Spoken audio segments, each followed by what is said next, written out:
And so it continues. I want to talk about a dream that I had.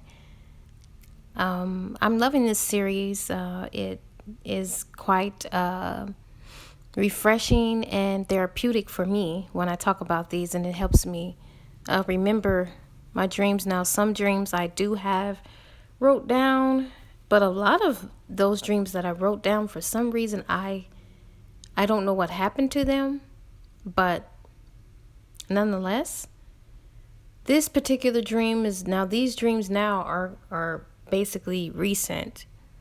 This dream I had was in 2015, and this dream was different because it was kind of like in parts. Like for 1 month, I would dream about the scene, and God would pause that scene, and then a month or two later, pick back up where He paused it and continue on with the dream until the dream was completed. But He did them in parts, and He would pause it, and it would continue right at that pause part and start from there until He completed the dream. I don't know how, I don't know why He gave it to me in parts, but He did.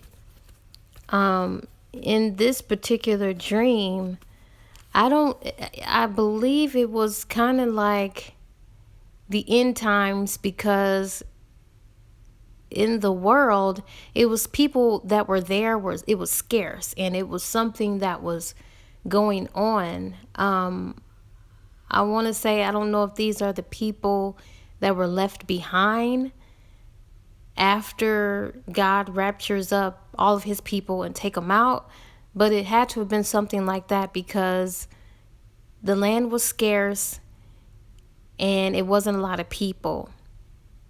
But I'm there, but obviously I'm not a person. I'm an angel because I have wings and I could fly.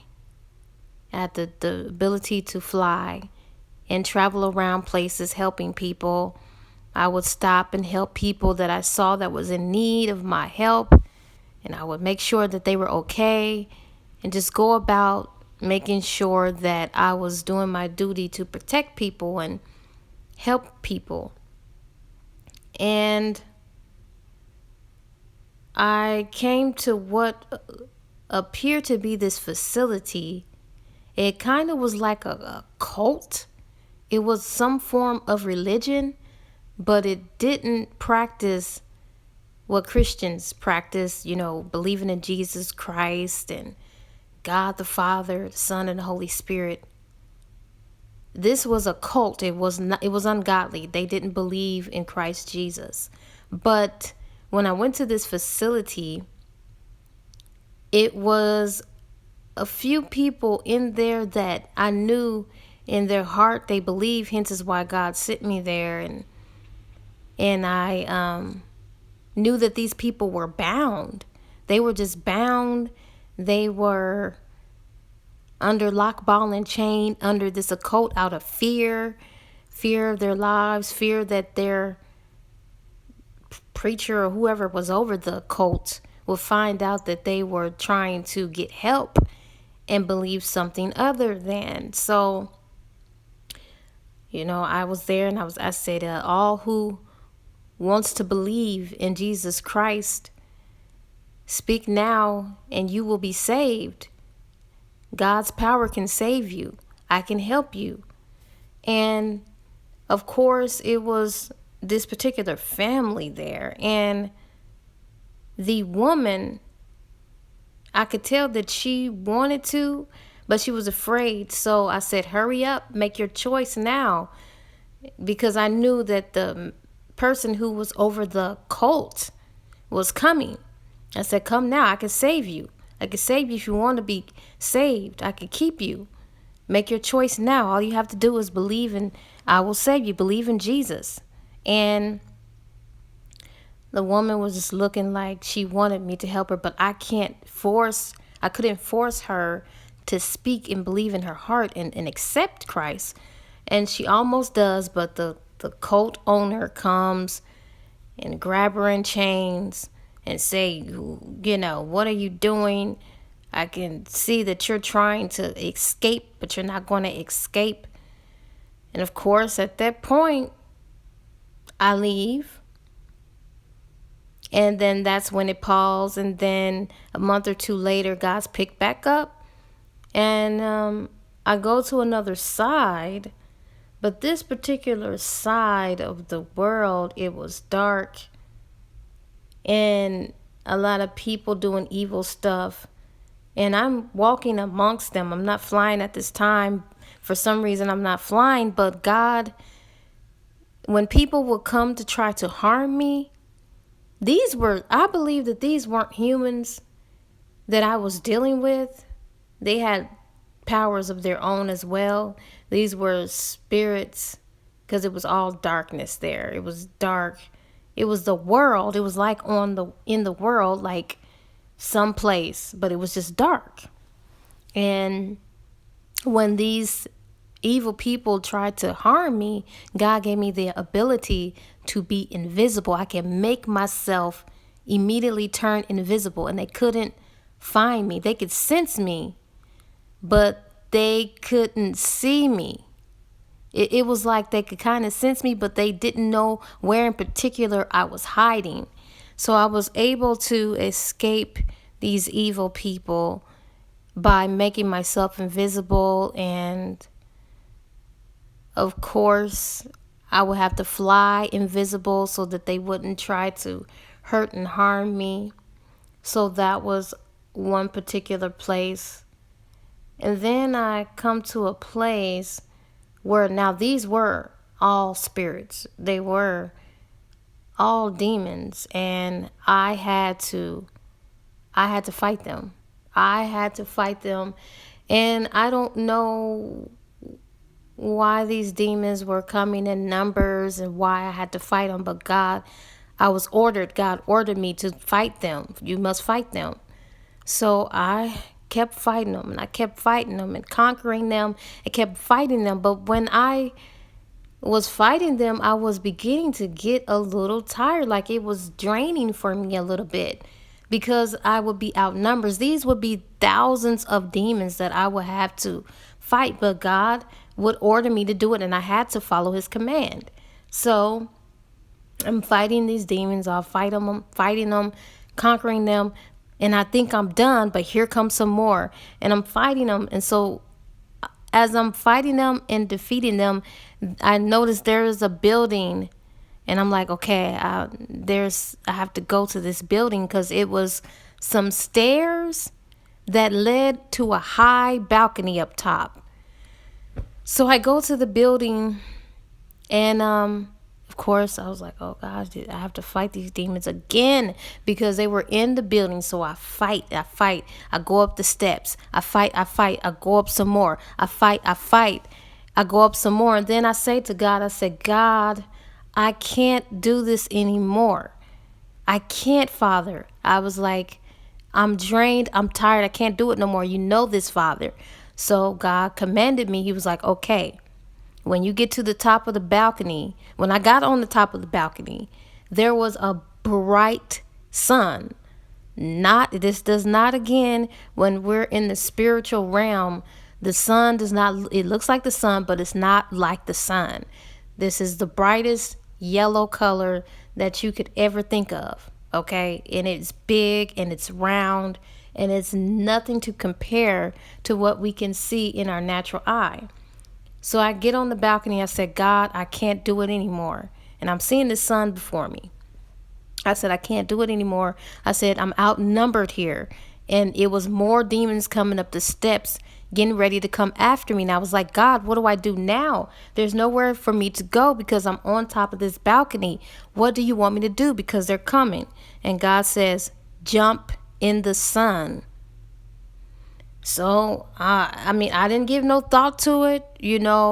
I know from my human mind and human brain and logic thinking, how can I jump in the sun? I'm on a balcony in the sun, even though it's really big before me. I knew it was at a far distance, too far away for me to jump into. But he commanded me, he said, jump in the sun. So I scoot back. You know how like you scoot back to give yourself enough jumping power. So I scoot back and I run and I jump off of the balcony and I'm flying like how Michael Jordan flies. I'm flying and I jumped in the sun. And when I jumped in the sun, it didn't burn me, it didn't consume me, I didn't feel hot, I didn't feel anything. When I jumped in the sun, I became enmeshed and engraved and entangled and mixed and mingled in with the sun until I matched it perfectly and I was one with the sun. And when I became one with the sun, just totally one with it and engraved in it, I heard God say, "It is finished." And I woke up. So that's another dream that I had. And I want to talk about the times that I saw Jesus, but I'm feeling like I should do those separately where it's just solely about him. But I will share a dream that I had, I want to say a week ago. Again, I'm an angel again. I believe I'm an angel because I'm doing an assignment with other angels. And in this particular dream, we were rounding up and separating people. We were separating people from darkness and light. And if you are from the light, you are permitted to be on the stage. It looked like an auditorium, but it was a stage where everybody were supposed to get on this stage who were going to heaven. You had to get on this stage. But of course, in the process of the people who are going to heaven or going to be allowed and permitted into heaven, of course, there are demons there who could fly and all of that stuff too. So we had to, me and this other angel and other angels, we had to cast them out and cast them down. And this one particular demon, which is somebody I actually knew, and I was like, oh no, this is somebody I knew in my younger years that was not going to heaven because they were an actual demon, and they were a stubborn demon at that, and didn't want to be cast down into hell. They didn't want to go to hell, so they were trying to force and fight their way to get on this stage, but they didn't belong on this stage. And one of the indicators of how I knew that they didn't belong was there was purses, and the color of the purse symbolized who they belonged to. And her purse was black. You had white purses, and then you had black purses. And a purse symbolizes where you put your belongings into. All of your belongings go inside of those, inside of a purse. And that's what a purse symbolizes, belongings. So with her having the black purse, it meant that she belonged to Satan. So this demon, I wasn't powerful enough to fight this demon. It was a very stubborn, angry demon, and I just didn't have the authority and power to tame this demon. So I believe, I'm not sure, but the angel the angel saw that I was struggling. Now this angel, I believed it could have been Michael, the head archangel. I don't know, but he saw that I was struggling. He said, okay, don't worry about it. And he came and he did the job. I mean, there was no argument. There was no struggle or nothing. He cast that stubborn demon out. And he said, go look in the purse. And I go look in the black purse and I see that it's empty. I was like, yeah, it's empty. That means that she went on to with her maker, which is Satan.